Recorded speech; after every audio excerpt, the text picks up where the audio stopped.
नमस्कार दोस्तों, मैं हूं अनूप श्रीवास्तव और आप देख रहे हैं मेरा चैनल। दोस्तों, उत्तर प्रदेश की राजनीति जो है वो पल पल बदल रही है।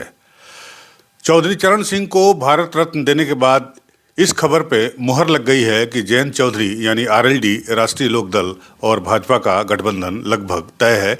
अब सिर्फ डेट का इंतजार है कि किस दिन उनके गठबंधन की औपचारिक घोषणा होती है। जयंत चौधरी के भाजपा में या यूं कहें एनडीए में शामिल होने या जाने या गठबंधन करने की बात को लेकर समाजवादी पार्टी के राष्ट्रीय महासचिव शिवपाल सिंह यादव से जब सवाल पूछा गया तो उन्होंने कहा कि छोटी पार्टियां जो बीजेपी से हाथ मिलाती हैं उनका क्या हश्र होता है, पहले वो समझ लें।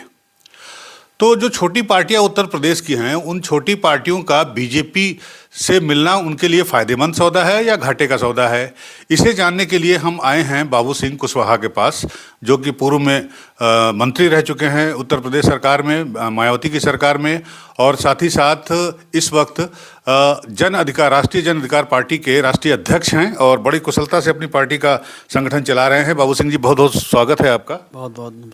बाबू सिंह जी, ये बताइए कि जयंत सिंह जिस तरह से बीजेपी में जा रहे हैं, जिस सिनेरियो में, जिस माहौल में, जिस तरह से माहौल पैदा करके बीजेपी ने उनको अपने पाले में लिया, तो उस पर क्या कहना है आपका एज ए राजनीतिक? इस डेवलपमेंट को, पॉलिटिकल डेवलपमेंट को आप किस तरह से देखते हैं? देखिए, चौधरी चरण सिंह साहब को भारत रत्न दिया जाना तो ये तो बहुत अच्छी बात है, इसके लिए हम प्रशंसा करते हैं और बधाई देते हैं। यानी चौधरी साहब किसानों के नेता थे, किसानों के नेता थे और पिछड़े और दलितों के और माइनॉरिटी के लोगों को भी वो साथ में लेकर के चले हमेशा। तो इस लिहाज से देखिए, उनको जो भारत रत्न दिया गया पहले मिल जाना चाहिए। कांग्रेस का भी मौका आया, उन्होंने नहीं दिया। थर्ड फ्रंट की भी सरकार बनी, उन्होंने नहीं दिया। उन्होंने दिया तो देखिए कुछ तो फ़ायदा उनको होगा जी। तो निश्चित तौर पर अब ऐसे माहौल में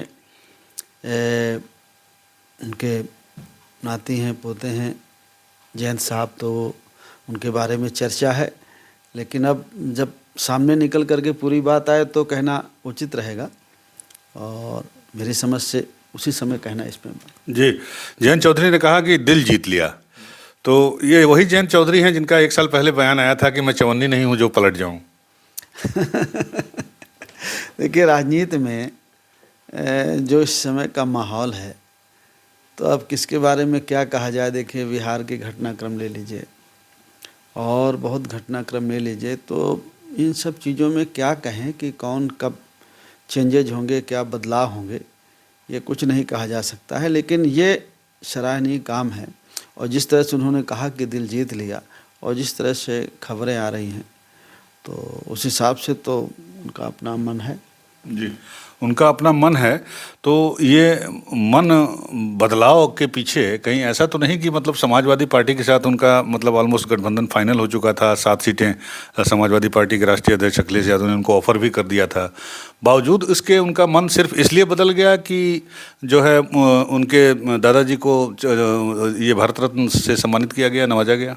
देखिए, कुछ चीज़ें आप अगर समझेंगे तो जैसे भारतीय जनता पार्टी है, उसके साथ अपना दल गया, निषाद पार्टी गई, पहले पिछले चुनाव में राजभर जी की भी पार्टी थी, तो उनके साथ कुछ पार्टियां गईं, छोटी पार्टियां गईं और वो खड़ी हुई और दोनों एक दूसरे को मदद से छोटी पार्टियां खड़ी हुई। और जहां तक समाजवादी पार्टी के बारे में है, तो छोटी पार्टियों से अलायंस रहा होगा पिछले चुनाव में, जैसे एक को तो जानते ही हम, बाकी बहुत ज़्यादा नहीं रहा। लेकिन बीजेपी ने इस चीज़ पर फोकस किया कि जो छोटे पार्टियां हैं, छोटे संगठन हैं, जिनका कुछ उनके समाज में वजूद है, उनको वो लिया और थोड़ी ताकत दी, तो उनके समाज के लोग जुड़ गए और उससे बीजेपी को बहुत फ़ायदा हुआ। जो जुड़े उनको भी थोड़ा फ़ायदा हुआ और बाकी समाज को हुआ या नहीं हुआ, लेकिन व्यक्तिगत तौर पर उन संगठन को फ़ायदा हुआ, उससे बीजेपी को फ़ायदा हुआ। समाजवादी पार्टी में ये थोड़ी सी कमी रह गई, जहाँ तक मैं समझ पाया हूँ, लेकिन वो भी, उनका भी कुशल नेतृत्व है, वो भी लगे हैं और काफ़ी कोशिश वो भी कर रहे हैं। समाजवादी पार्टी के नाम से मुझे याद आया कि मुलायम सिंह, स्वर्गीय नेताजी मुलायम सिंह यादव जब थे तो उस वक्त आपने उनको ज्वाइन किया था, उनकी पार्टी के साथ आप गए थे, साथ में गए थे। और जिस रोज़ आपने ज्वाइन किया था उस रोज़ मैं दफ्तर में ही था वहाँ पे। नेताजी ने मुझे खुद बुलाया और बताया मुझे कि इस डेवलपमेंट के बारे में, और बताया कि ये काफ़ी बड़ा डेवलपमेंट है। उस वक्त आपका नेताजी से जुड़ना या समाजवादी पार्टी से जुड़ना एक बहुत बड़ी घटना थी।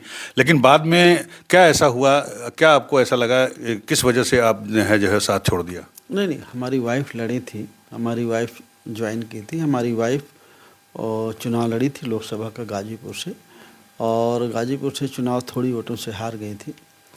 और उसके बाद फिर कोई आगे बातचीत नहीं हुई थी, इसलिए कोई हमारी बुराई नहीं हुई थी, कोई वो बात नहीं थी। लेकिन आगे कोई बातचीत नहीं बन पाई, नहीं हो पाई, इसलिए आगे हम लोग, संगठन तब भी हमारे पास था, संगठन था, लेकिन ये था कि भाई मैं नहीं था, मैं इस समय नहीं, मैं उस समय अंदर था तो मैं नहीं था। लेकिन हमारी पत्नी ने ज्वाइन किया था और बहुत अच्छा रिस्पॉन्स था, मैसेज अच्छा था, चुनाव भी अच्छा लड़ा गया। लेकिन उसके बाद फिर आगे बातचीत नहीं हो पाई थी कुछ, बाकी कोई बुराई नहीं हुई थी। कोई बुराई नहीं हुई थी।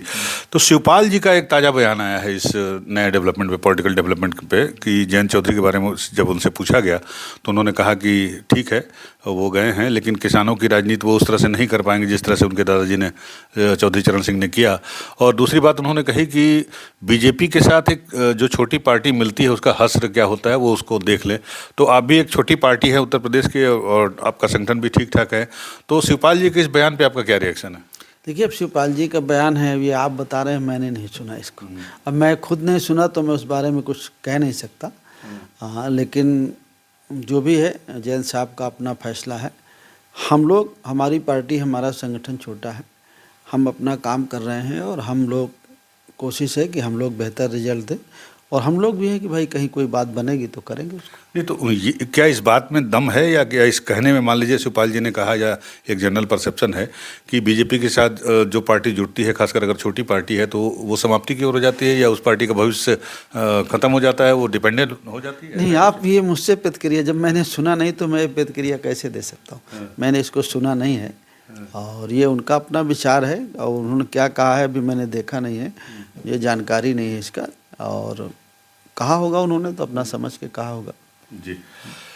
तो ये बताइए कि बीजेपी की इस आंधी में, बीजेपी के इस माहौल में, राममय माहौल में, जो छोटी पार्टियां हैं उत्तर प्रदेश की, आप एक छोटी पार्टी से हैं लेकिन प्रतिनिधित्व तो आपका बड़ा है, तो क्या भविष्य देखते हैं आप लोग छोटी पार्टी का? देखिए, हम लोग तो, हम भी भगवान को मानने वाले हैं, तो भगवान सबके हैं, तो उन्हीं भगवान से हम भी प्रार्थना करते हैं कि भगवान, उनकी मदद करना तो हमारी भी करना। और भगवान से हम ये भी कहते हैं कि भाई सब लोग पूजा वूजा करते हैं, हम लोग भी पूजा करते हैं साथ। तो हम ये कहते हैं कि भाई थोड़ा बच्चों की शिक्षा की भी बात हो जाए, रोज़गार की भी बात हो जाए, महंगाई कम करने की बात हो जाए, स्वास्थ्य की बात हो जाए, लोगों की समस्याओं का भी समाधान हो। ठीक है, 5 किलो अनाज और चीज़ें जो है चलती हैं, लेकिन बच्चों को शिक्षा और रोज़गार और महंगाई कम करने की बात, इस पर भी चर्चा होना चाहिए। इस पर चर्चा होनी चाहिए, जैसा कि और पार्टियां, खासकर राहुल गांधी या कांग्रेस इस बात को उठाती है। तो चलिए, तो वह ये मुद्दे आप उठाएंगे ऐसे, इसका आप अगर ये कह रहे हैं, मुद्दे उठाते हैं। तो अब लोकसभा का चुनाव सर पे है, तो आपकी पार्टी है, तो आप कितनी सीटों पर आपकी पार्टी अपना दावेदारी ठोकने जा रही है? कितनी सीटों से आप अपना चुनाव लड़ना चाहेंगे, उम्मीदवारों को चुनाव लड़ाएंगे? देखिए, हम लोगों ने अभी 8 जनवरी से जन अधिकार पार्टी के तत्वाधान में संपूर्ण भागीदारी यात्रा हमने निकाली। तो हम लोगों ने अभी तक 25-30 ज़िले किए हैं और बहुत अच्छा रिस्पांस मिला है। हम खास करके 2 मुद्दों को फोकस किया है। हम चाहते हैं कि जाति जनगणना हो, जाति जनगणना के बाद जिस समाज की जितनी आबादी हो, उस आबादी के हिसाब से उसे हर जगह हिस्सा मिल जाए। शिक्षा, रोज़गार, जल जंगल ज़मीन, ठेका पट्टा, व्यापार, हर जगह इस देश के सभी समाज के लोगों को उसकी आबादी के हिसाब से हिस्सा मिले। और दूसरा, हम बोलते हैं कि हमारे देश में दो तरह की शिक्षा है, एक तरफ प्राइमरी स्कूल है, एक तरफ कॉन्वेंट स्कूल है। प्राइमरी स्कूल के पढ़ने वाले बच्चे को और कॉन्वेंट के पढ़ने वाले बच्चे को अगर आप एक साथ बैठाल के पूछेंगे तो प्राइमरी वाला फेल हो जाएगा। हमारी सोच ये है, हमारी चाहत ये है, आप भी सहमत होंगे, कि जो शुरुआत की पढ़ाई है, 1 से 8 तक की, चाहे वो सरकारी स्कूल प्राइमरी हो चाहे कॉन्वेंट हो, एक तरह की होना चाहिए। एक सिलेबस, एक किताब, एक शिक्षा। आप 10वीं के बाद, 8वीं के बाद, 10वीं 11वीं जब आप जाते हैं तो आप चेंज करते हैं, डॉक्टर बनना है, इंजीनियर बनना है, सीए बनना है, आप अपनी लाइन चेंज करता है बच्चा। तो वहाँ तो सब्जेक्ट चेंज हो जाएं, लेकिन जो प्राथमिक पढ़ाई है वो एक तरह की होना चाहिए। गरीब हो या धनवान, सबकी शिक्षा एक समान। इन 2 मुद्दों को लेकर के हमने संपूर्ण भागीदारी यात्रा निकाले हैं और लोगों का बहुत हमें स्नेह सपोर्ट मिला। हम लगभग 200 होते हैं, एक ज़िले में जाते हैं, जिस रात रुकते हैं, एक ज़िले में एक रात रुकते हैं, तो लगभग 200-250 लोग होते हैं। लोग खाना खिलाते हैं, 100-200 गाड़ियाँ होती हैं, तो तेल भी डलवाते हैं लोग, और लोग पूरा सपोर्ट करते हैं। तो अभी आप कुछ फुटेज हम आपको दे देंगे, तो आप लीजिएगा और देखिएगा, तो लोगों का पूरा सहयोग है। और हम समझते हैं कि लगभग हम 80 सीटें हैं, 40 सीटों में तो 45 सीटों में तो हम बहुत अच्छा प्रदर्शन करेंगे। कितनी जीतेंगे हम नहीं दावा कर सकते हैं, ये लोगों के ऊपर डिपेंड करता है, लेकिन चुनाव हम लेकिन मजबूती से चुनाव लड़ने का दावा करते हैं। हाँ, चुनाव मजबूती से लड़ेंगे और जीतेंगे। चलिए, तो ये थे बाबू सिंह कुशवाहा जी, जिनका कहना है कि जो छोटी पार्टियां हैं अगर वो बीजेपी से हाथ मिलाती हैं तो इसका मतलब ये नहीं कि उनका नुकसान ही होता है या उनका राजनीतिक भविष्य जो है वो डार्क में होता है। छोटी पार्टियों को फ़ायदा भी होता है, जैसा कि उन्होंने एग्जाम्पल के जरिए बताया। और साथ ही साथ इन्होंने कहा कि छोटी पार्टी होने के बावजूद वो जो लोकसभा चुनाव है उत्तर प्रदेश की 80 सीटें हैं, वहाँ पर वो पूरी मजबूती और दमदारी के साथ अपनी दावेदारी पेश करेंगे। तो अगर आपको ये वीडियो अच्छा लगा हो तो हमारे चैनल को लाइक करिए, सब्सक्राइब करिए। मिलते हैं आपसे अगले वीडियो में, तब तक के लिए नमस्कार।